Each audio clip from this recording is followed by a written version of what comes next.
pourquoi l'éléphant, même lorsqu'il est libre physiquement par rapport au piquet, est-il toujours attaché au piquet et n'arrive pas à s'en libérer? Il est dans une prison mentale. Nous sommes ce que nous faisons de façon répétée. L'excellence n'est pas un acte, mais une habitude. Donc on doit se méfier de nos habitudes. Nos habitudes déterminent notre destin. L'absence totale d'esprit critique, banalité du mal. Le côté péjoratif de l'esprit fonctionnaire, c'est un esprit qui n'interroge pas, qui applique des règles, des normes, des processus, sans jamais se poser la question du sens de ce qu'il fait.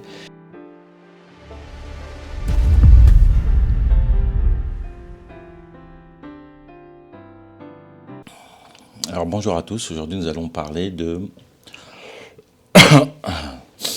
une histoire que vous avez dû voir passer sur le net. Moi j'ai dû la voir 2-3 fois là. L'histoire de l'éléphanteau et du piquet. Donc que nous dit cette histoire? C'est en fait les dresseurs d'éléphants, pour dresser les éléphants, comment ils s'y prennent.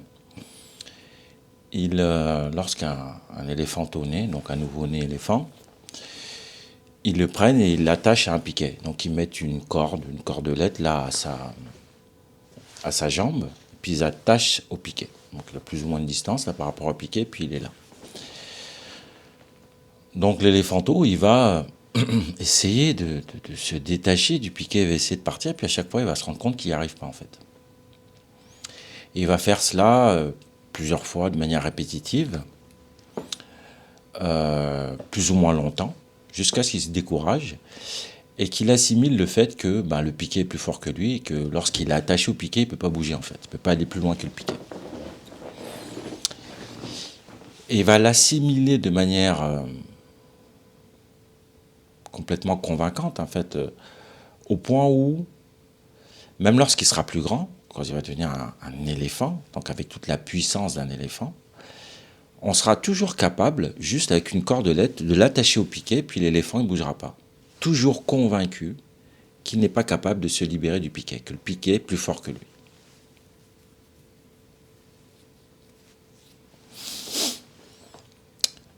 Alors, pourquoi l'éléphant, même lorsqu'il est libre physiquement par rapport au piquet, est-il toujours attaché au piquet et n'arrive pas à s'en libérer?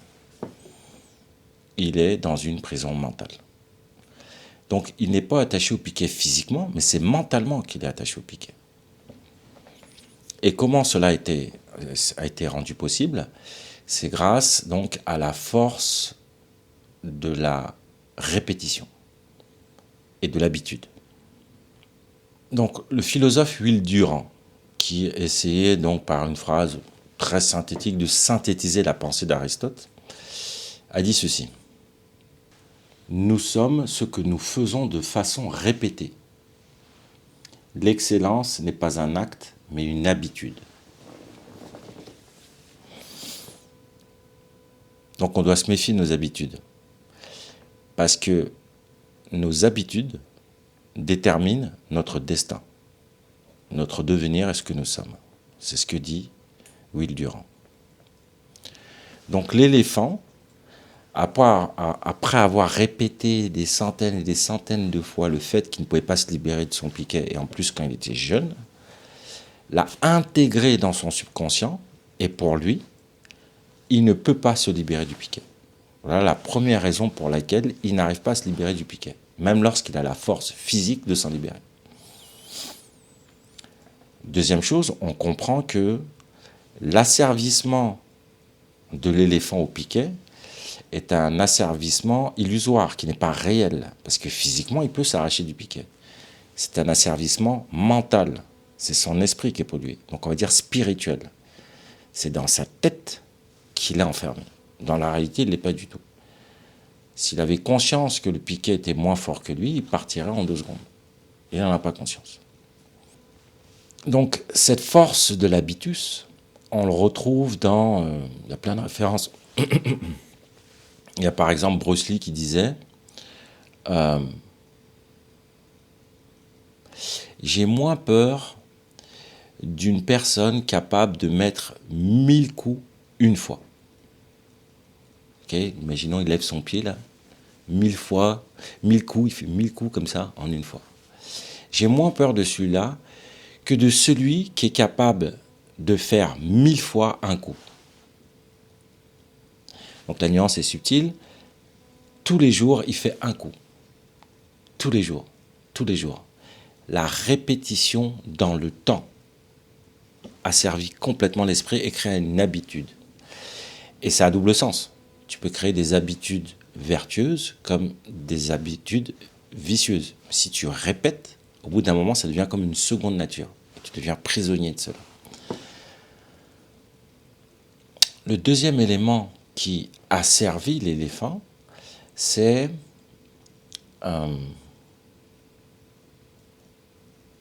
l'absence totale d'esprit critique. Le fait qu'il est tellement convaincu par la croyance « le piquet est plus fort que moi », qu'il n'interroge plus, pour lui c'est devenu une évidence, une seconde nature.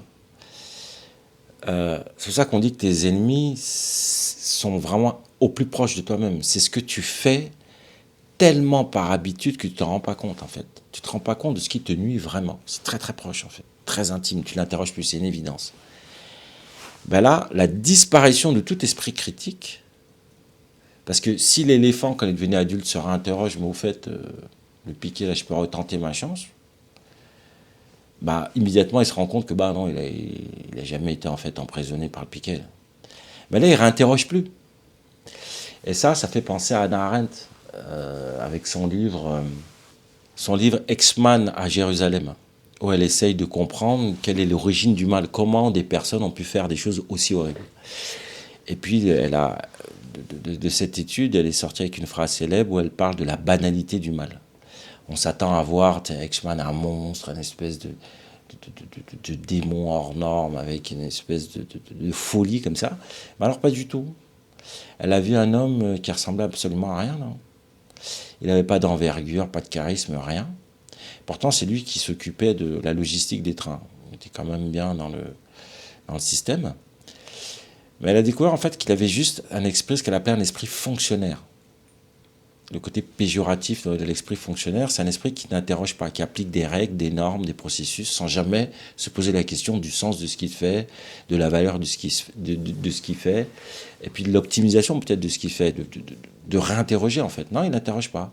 C'est quelqu'un qui se pose absolument aucune question, qui vit sa vie comme ça sans se poser de questions. On retrouve ça beaucoup en entreprise, surtout dans les grosses entreprises. On a tout un tas de processus qui arrivent comme ça. Et si toi, tu veux changer les choses, si tu veux interroger, bah, tout de suite, tu vas avoir la culture de l'entreprise qui, non, elle ne veut pas le changement, on a toujours fait comme ça, on continuera de faire comme ça. On retrouve ce même phénomène c'est comme ça que les religions, par exemple, se transmettent. La culture se transmet, on n'interroge pas. Donc, tu as des héritages puis qui se transmettent de génération en génération. On ne se pose pas la question, c'est une évidence. On trouve ce phénomène de la transmission de l'ignorance dans l'allégorie de la caverne de Platon. Ils naissent tous sous des chaînes, de génération en génération, et sont convaincus que le monde des ombres, c'est la réalité. Notre cerveau, véritablement, nous joue des tours. On a cette même image dans le livre Mémoires d'Esséniens qui parle de la vie de Jésus. Jésus, dans sa formation, à un moment, il est au Mont Carmel, et puis dans une abbaye, un monastère, là, il va recevoir sa formation initiatique, et on l'enferme dans une cellule. Et lui, il attend dans la cellule, il attend 1 jour, 2 jours, 3 jours. Puis au bout d'un moment, il va à la porte, il pousse la porte, il se rend compte que la porte était ouverte, et puis que les autres moines l'attendaient au réfectoire en train de manger. Il vivait dans l'illusion d'être enfermé dans la pièce. Et maintenant, il y a un 3e niveau de lecture de cette même histoire. Là, c'est le pire. Parce que lorsqu'on prend la citation de Will Durant, on croirait, et lorsqu'on regarde l'histoire de l'éléphanteau, on croirait que c'est l'habitude qui fait l'enfermement. Ensuite, on a dit que c'est le manque d'esprit critique, le fait de ne pas se poser de questions, qui crée l'enfermement. Mais il y a un 3e niveau, parce qu'on pourrait se poser la question, les fameux dresseurs d'éléphants, c'est qui? Donc on a dit la société, la famille, la culture, nos idées sur l'argent, enfin tout un tas d'idées préconçues comme ça, là, qu'on embarque dedans. Le fait d'avoir un talent, c'est un truc aussi qui est très important, il faut que j'ai un talent, tout le monde a un talent, etc. Bon. Tout un tas d'idées, en fait, qui nous asservissent. Donc on pourrait croire que c'est ça, en fait. C'est la faute de l'autre. Il y a la société qui m'a servi, la répétition, le manque d'esprit critique. En quelque sorte, oui. Mais on n'est pas encore à la racine, en fait, de l'asservissement. La racine va beaucoup plus loin que ça. La racine, c'est la croyance en tout ça, en fait. De croire qu'il y a des personnes, un système, des religions, peu importe, qui m'asservissent. De croire que mes habitudes m'asservissent. De croire que l'absence d'esprit critique m'asservisse. En fin de compte, de croire que je suis prisonnier est le cœur du problème.